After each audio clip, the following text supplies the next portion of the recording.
मुलगाव आखो आखोय गावात समजा शेतीचा राजवाडा विचारून ज्या वेळेला मामाची खात त्यांनी घेतली त्यावेळेला दोन शेतीचे एक राज्य भारताचा मालक होते आणि काही क्षणात मामाची फुटकी ताण आपल्या घरातून गेली.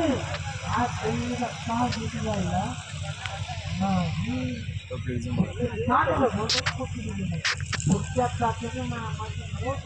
शिकवलेली आहे. विचार करा मग काय विचार करा मग हा भगवंत कोण असेल. अवयव सोडावं भगवंताने त्याच्या गुरुला सोडलं नाही. त्याच्या गुरुला मामाने सोडलेलं नाही.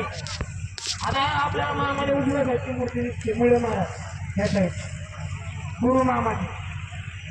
आता मामाने ज्या वेळेला गुरु केला मुळे महाराजांना त्या वेळेला मामाने काही क्षण मुळे महाराज होते. मुळे महाराजांना काय सांगितलं महाराज तुम्ही आता पंढरीकडे निघाले जाता जाता की गोर गरीबाला दक्षिणा तुम्ही देऊन द्या.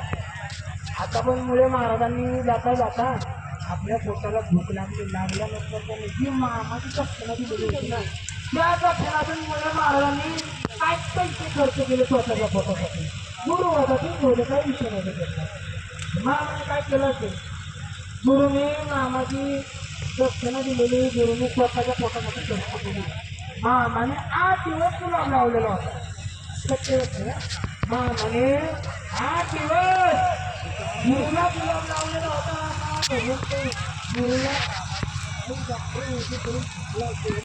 60 जीव भरण्यात असेल तोपर्यंत तुमच्या घरात सच्च्या घराला लक्ष्मी पाणी भरेल. त्या दिवशी ना तुमच्या घरातून ती फुटकी काढ जाईल ना याच्यावरती 12 बैला का नांगर कधी नाही फिरवलं ना या जगात बाजू त्यांचं नाव सांगणार नाही. हा मग एवढी म्हणून काळजी झाले आई दिवसानंतर जतपर्यंत तंदुरा शेती आई होते त्यांनी ती 5 जीवापार सांभाळून ठेवली. येणारी पिढी जे फक्त घराचं काम समजून शेतीला काही शक्य नाही.